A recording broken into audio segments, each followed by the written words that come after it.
ഈശോ മിശിഹായ്ക്കും സ്തുതിയായിരിക്കട്ടെ. എൻ്റെ പേര് അന്ന. ഞാൻ മുംബൈയിൽ നിന്നാണ് വരുന്നത്. ഈ അൾത്താരയിൽ ഇതെൻ്റെ 5ാമത്തെ സാക്ഷിയാണ്. എൻ്റെ ആദ്യത്തെ സാക്ഷ്യം ഞാൻ ഓൺലൈൻ സാക്ഷിയാണ് പറഞ്ഞിരിക്കുന്നത് കൊറോണ കാലത്ത്. ഈ അൾത്താരയിൽ ഇതെൻ്റെ 4ാമത്തെ സാക്ഷിയാണ്. എൻ്റെ ആദ്യത്തെ സാക്ഷ്യം എന്ന് പറയുന്നത്, ഞാൻ ഒരു കണ്ണ് കാണാത്തൊരു കുട്ടിക്ക് ബോംബെയിൽ വെച്ച് തന്നെ ആ കുട്ടിക്ക് റൈറ്ററായിട്ട് UGC നെറ്റ് എക്സാമിന് ആ കുട്ടിക്ക് റൈറ്ററായിട്ട് ഞാൻ പോകല് പതിവായിരുന്നു. ഒരു 3 പ്രാവശ്യം ഞാൻ തന്നെയാണ് ആ കുട്ടിക്ക് എക്സാമിന് റൈറ്ററായിട്ട് പോയിരിക്കുന്നത്. ഇപ്പം കഴിഞ്ഞ പ്രാവശ്യത്തെ എക്സാമിന് അതൊരു ചൊവ്വാഴ്ചയായിരുന്നു. ആ എക്സാമിന് ഞാൻ ആ കുട്ടിയുടെ കൂടെ പോയപ്പം എനിക്കുണ്ടായ അനുഭവങ്ങളാണ്. 1 മണിക്കൂറിൽ 12 അനുഭവങ്ങളാണ് എനിക്ക് അമ്മ മാതാവ് കാണിച്ചു തന്നത്. ഓരോ പ്രതിസന്ധി നേരിടുമ്പോഴും എനിക്ക് അമ്മ കാണിച്ചു തരായിരുന്നു, നീ ഭയപ്പെടേണ്ട, ഞാൻ നിന്നോട് കൂടെയുണ്ടെന്ന്. അങ്ങനെ ആദ്യത്തെ അനുഭവം എന്ന് പറയുന്നത്, ഞങ്ങൾ ഈ എക്സാം എഴുതാൻ പോകുമ്പം ഞങ്ങൾക്ക് സെൻറ്റർ സ്ഥിരം കിട്ടാറുള്ളത് IT സെൻറ്റേഴ്സാണ് എപ്പോഴും കിട്ടാറ്. എപ്പോഴും MCQ ടൈപ്പ് ആയിരിക്കും. അപ്പോൾ എല്ലാം കമ്പ്യൂട്ടറൈസ്ഡ് ആയാൽ ഞങ്ങൾക്ക് എപ്പോഴും IT പാർക്സിലാണ് എപ്പോഴും ഞങ്ങൾക്ക് സെൻറ്റർ വരാറ്. ആ പ്രാവശ്യം ഞങ്ങൾക്ക് സെൻറ്റർ കിട്ടിയത് ഒരു സ്കൂളിലായിരുന്നു. അപ്പോൾ അത് ഞങ്ങൾക്ക് വീടിൻ്റെ കുറച്ചും കൂടെ അടുത്തായിരുന്നു. അപ്പോൾ ഞങ്ങൾ അതിന് ഭയങ്കര താങ്ക്ഫുള്ളായിരുന്നു. അവിടെ ചെന്ന് കഴിഞ്ഞ് ഞങ്ങൾ കറക്റ്റ് ടൈമിനൊക്കെ എത്തി. 8:30 ഞങ്ങൾ റിപ്പോർട്ട് ചെയ്ത് കഴിഞ്ഞ് ഞങ്ങൾ ആദ്യത്തെ കടമ്പിലേക്ക് കിടക്കുകയാണ്. അവർ ഫുൾ സ്ക്രീൻ ചെയ്യും. അപ്പോൾ സ്ക്രീൻ ചെയ്യുമ്പം എൻ്റെ കയ്യിൽ ഉടമ്പടി ലോക്കറ്റ് ഉണ്ടായിരുന്നു, കൊന്ത ഉണ്ടായിരുന്നു. ഇതൊന്നും അവർ അങ്ങോട്ട് കടത്താൻ സമ്മതിക്കാറില്ല. അപ്പോൾ ഞാൻ വിചാരിച്ചു അവർ പറയുകയാണെങ്കിൽ മാറ്റി വയ്ക്കാം. എൻ്റെ തൊട്ട് മുന്നിലുണ്ടായിരുന്ന കുട്ടിയുടെ ഹെയർ ക്ലിപ്പ് അടക്കം അവർ ഊരിപ്പിച്ച് റബ്ബർ ബാൻഡ് ഇട്ട് കെട്ടി വയ്ക്കാൻ പറഞ്ഞു. അപ്പോൾ ഞാൻ വിചാരിച്ചത് ഉറപ്പായിട്ട് അവരെടുത്ത് മാറ്റാൻ പറയും. അപ്പോൾ ആദ്യത്തെ കടമ്പ തന്നെ കഴിഞ്ഞു. അമ്മ മാതാവ് ഇടപെട്ട് എനിക്ക് എൻ്റെ ലോക്കറ്റും ഇതൊന്നും എന്നോട് മാറ്റാൻ പറഞ്ഞില്ല. അപ്പോൾ അതുകൊണ്ട് ഞാൻ അകത്തേക്ക് കടന്നു, ഈ മോളെയും കൊണ്ട്.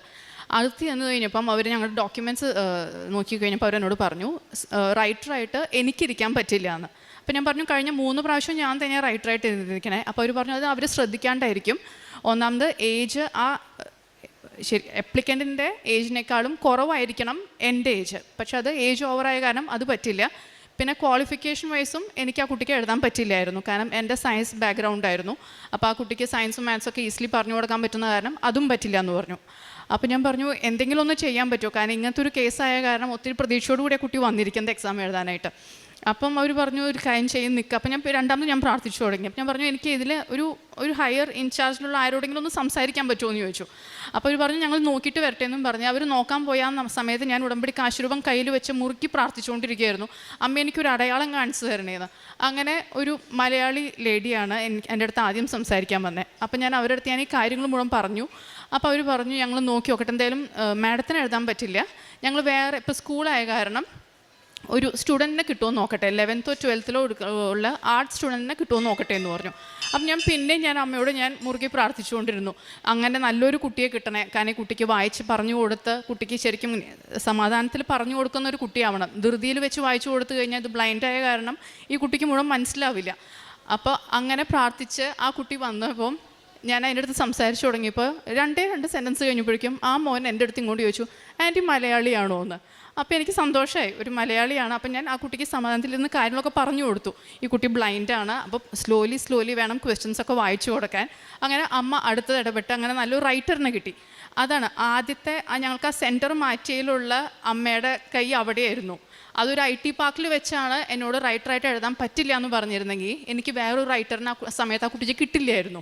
ഇതൊരു സ്കൂളായതുകൊണ്ടും അന്ന് ആക്ച്വലി ഹോളിഡേ ആയിരുന്നു സ്കൂളിൽ ഈ സെൻറ്ററുള്ള കാരണം. പക്ഷേ ഈ കുട്ടി സ്പെഷ്യൽ ക്ലാസ്സിന് വന്ന കാരണം ഇതിനെ കിട്ടിയതായിരുന്നു, അല്ലെങ്കിൽ ഇങ്ങനെ ഒരു റൈറ്ററിനെ ഞങ്ങൾക്ക് എക്സ്ട്രാ കിട്ടില്ലായിരുന്നു. അങ്ങനെ ഇത് കഴിഞ്ഞ് ഈ മോനെ എനിക്ക് പുതിയ റൈറ്ററായിട്ട് കിട്ടി. അത് കഴിഞ്ഞ് പിന്നെ പുതിയ പ്രശ്നം വന്നു, ഈ കുട്ടിക്ക് മാത്രമായിട്ട് ഒരു ടീച്ചറിനെ ഇൻചാർജായിട്ട് വെക്കണം ക്ലാസ് റൂമിൽ.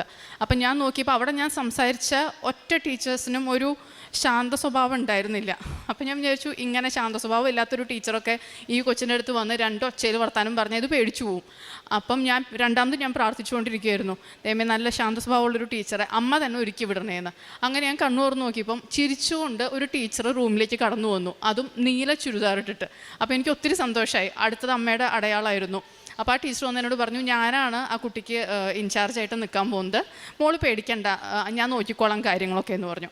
അത് കഴിഞ്ഞ് അവർ പറഞ്ഞു, ഈ ഇരിക്കുന്ന റൂമിൽ തന്നെയാണ്, അപ്പം നിങ്ങൾ പുറത്തേക്ക് ഇറങ്ങി നിന്നു എന്ന് പറഞ്ഞു. അപ്പം ഞാൻ പുറത്തേക്ക് ഇറങ്ങുന്നതിന് മുമ്പ് ഞാൻ ആ റൂം ഒന്ന് വിശുദ്ധീകരിക്കണമെന്ന് പറഞ്ഞ് ഞാൻ കണ്ണടച്ച് ഞാൻ പ്രാർത്ഥിച്ച് തുറന്നപ്പോഴാണ് അത്രയും നേരം ഞാൻ ഇരുന്ന ആ റൂം ഞാൻ ശ്രദ്ധിക്കുന്നത്.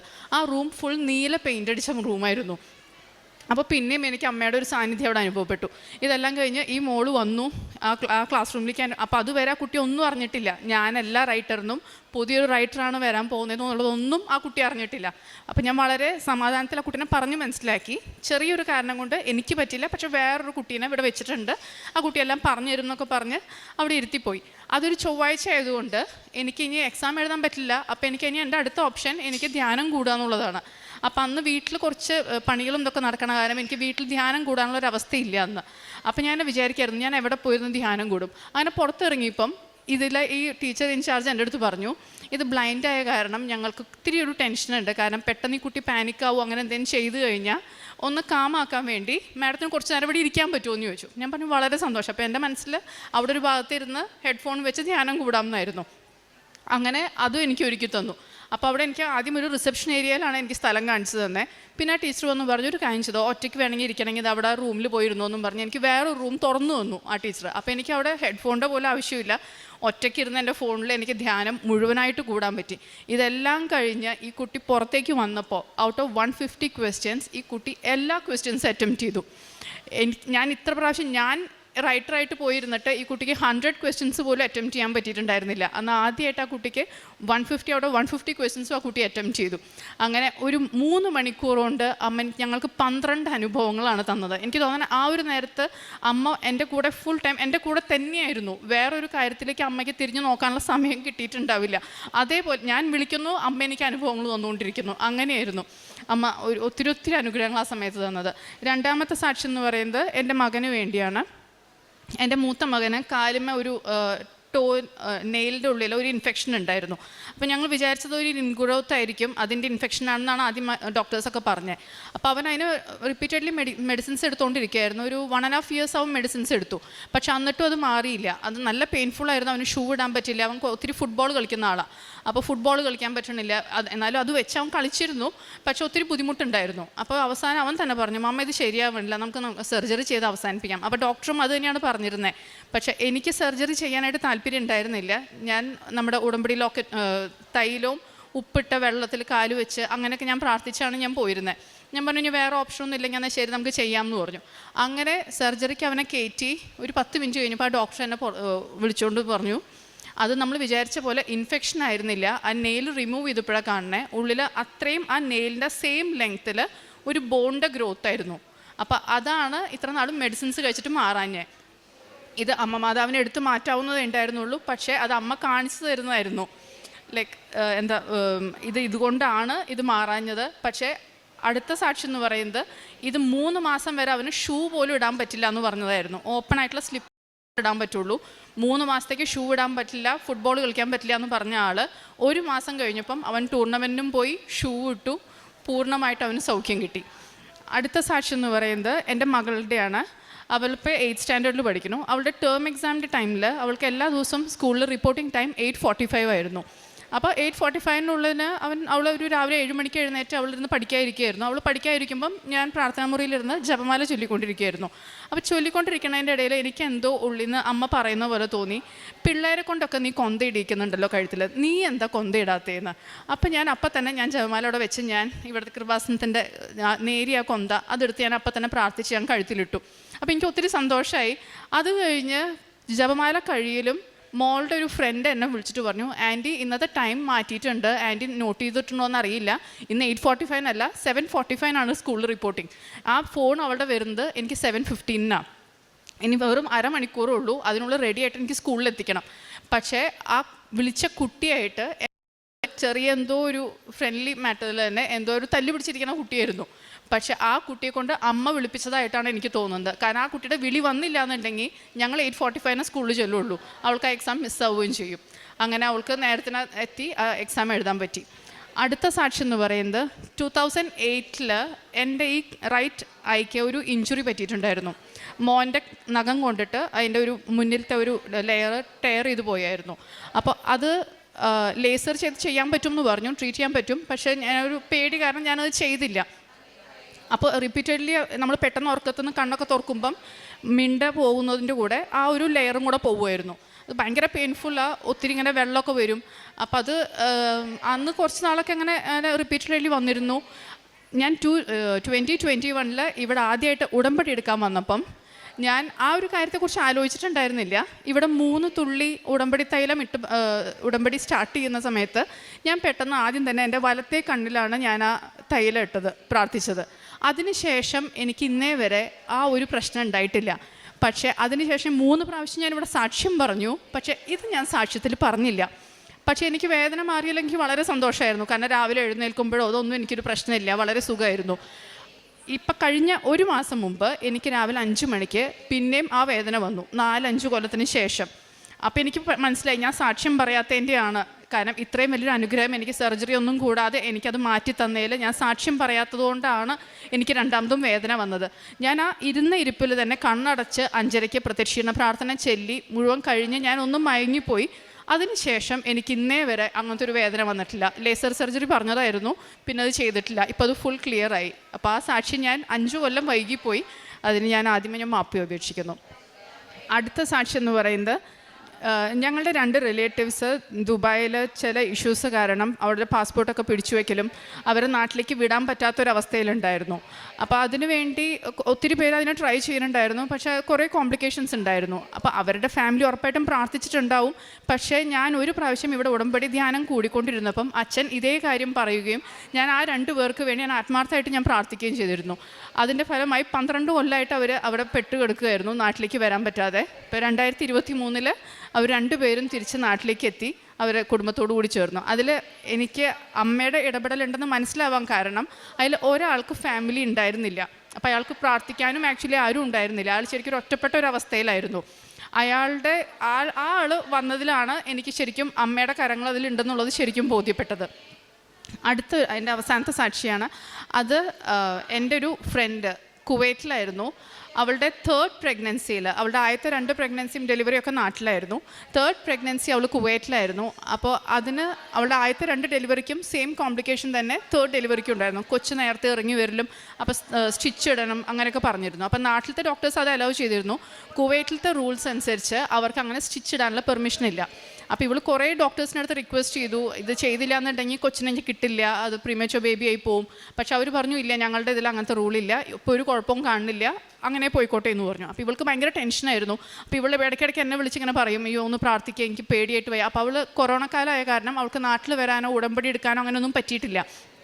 അപ്പം ഞാൻ ഉടമ്പടി എടുത്ത കാരണം ഞാൻ അവൾക്ക് വേണ്ടി എൻ്റെ വയറ്റിൽ വിശ്വാസമാണം ചൊല്ലി ഞാൻ തൈലമിട്ട് ഞാൻ പ്രാർത്ഥിച്ചിരുന്നു. അതിൻ്റെ ഫലമായിട്ട് അവൾ ഒരു ദിവസം അപ്പോയിൻമെൻറ്റ് എടുത്ത് ഡോക്ടറെ അടുത്ത് പോവുകയാണ്, ലാസ്റ്റ് ആൻഡ് ഫൈനൽ അവൾ ഒന്നും കൂടെ റിക്വസ്റ്റ് ചെയ്യാനായിട്ട്. അപ്പോൾ അവൾ എന്നോട് പോകുമ്പോൾ വിളിച്ച് പറഞ്ഞിരുന്നു, ഇന്ന് എന്തെങ്കിലും എനിക്ക് അവിടെ ഒന്ന് നടന്ന് കിട്ടണം, അതല്ലെങ്കിൽ എനിക്ക് 9 months എനിക്ക് ടെൻഷനായിരിക്കും. അങ്ങനെ അവൾ പോയി തിരിച്ച് വീട്ടിലെത്തുന്നവരെ ഞാൻ പ്രാർത്ഥിച്ചുകൊണ്ടിരിക്കുകയായിരുന്നു. അവൾ തിരിച്ചു വന്നപ്പോൾ എന്നോട് പറഞ്ഞത്, ഇത്രയും നാളും ഞാൻ അവിടെ കാണാത്ത ഒരു മലയാളി നേഴ്സ് എൻ്റെ അടുത്ത് വന്നിട്ട് ഈ കാര്യങ്ങൾ മുഴുവൻ എന്നോട് ചോദിച്ചറിഞ്ഞു. എന്നിട്ട് എന്നെ വേറൊരു ഡോക്ടറെ അടുത്ത് കൊണ്ടുപോയി. ആ ഡോക്ടർക്ക് ഫുൾ എക്സ്പ്ലെയിൻ ചെയ്ത് കൊടുത്തു. ആ ഡോക്ടർ സ്റ്റിച്ച് ഇട്ട് കൊടുക്കാനായിട്ട് തയ്യാറായി. നെക്സ്റ്റ് വീക്കിൽ വന്നോളാൻ പറഞ്ഞു എന്ന്. അപ്പോൾ അത് ശരിക്കും അമ്മ മാതാവ് തന്നെ അയച്ച ഒരു നേഴ്സായിരുന്നു. അതല്ലാതെ അവൾ ഇത്രയും നാൾ അവിടെ പോയിട്ട് ഒരാളും അത് സമ്മതിച്ചു കൊടുത്തിട്ടുണ്ടായിരുന്നില്ല ചെയ്യാനായിട്ട്. അങ്ങനെ അവൾക്ക് ആരോഗ്യമുള്ളൊരു ആൺകുഞ്ഞിനെ ജനിച്ചു. ദൈവത്തിന് ഒത്തിരി നന്ദി.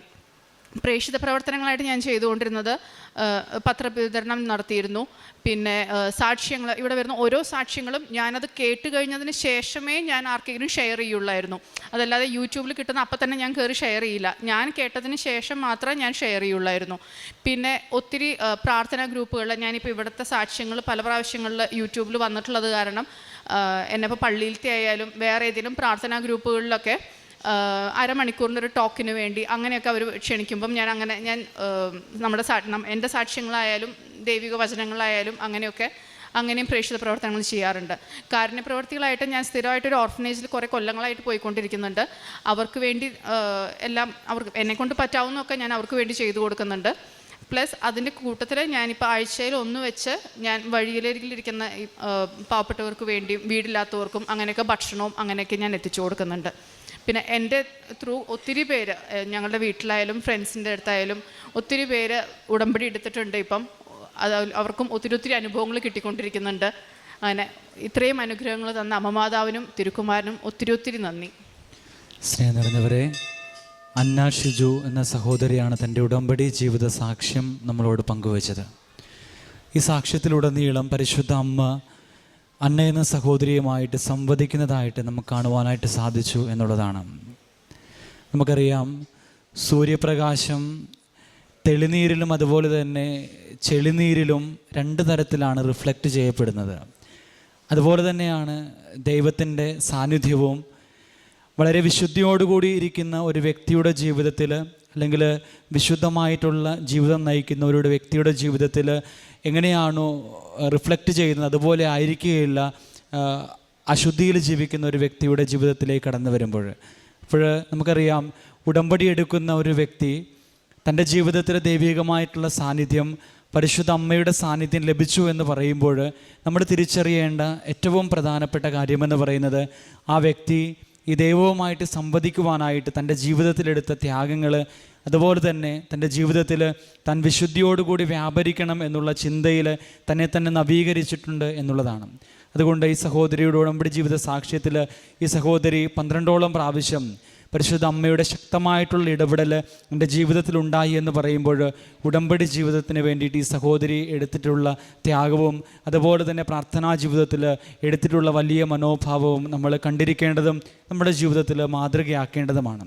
പ്രിയമുള്ളവരെ, നമ്മളുടെ ഉടമ്പടി ജീവിതത്തിലും പരിശുദ്ധ അമ്മയോട് ചേർന്ന് നിന്നുകൊണ്ട് വിശുദ്ധമായിട്ട് നമ്മുടെ ജീവിതം മുന്നോട്ട് കൊണ്ടുപോകുവാനായിട്ടും പരിശുദ്ധ അമ്മയുടെ സാന്നിധ്യവും സംരക്ഷണവും ഒക്കെ അനുഭവിക്കുവാനായിട്ടും പരിശുദ്ധ അമ്മയുടെ വലിയ കൃപയും അനുഗ്രഹവും നമ്മുടെ ഓരോരുത്തരുടെയും ഉടമ്പടി ജീവിതത്തിൽ ഉണ്ടാകട്ടെ എന്ന് പ്രാർത്ഥിക്കുകയാണ്. നമുക്ക് ഇരു കരങ്ങളും അടിച്ച് ഈ കുടുംബത്തോട് ചേർന്ന് നിന്നുകൊണ്ട് ഈ സഹോദരിയോട് ചേർന്നുകൊണ്ട് പരിശുദ്ധ അമ്മ ചൊരിഞ്ഞ എല്ലാ അനുഗ്രഹങ്ങൾക്കും കൃപകൾക്കും നമുക്ക്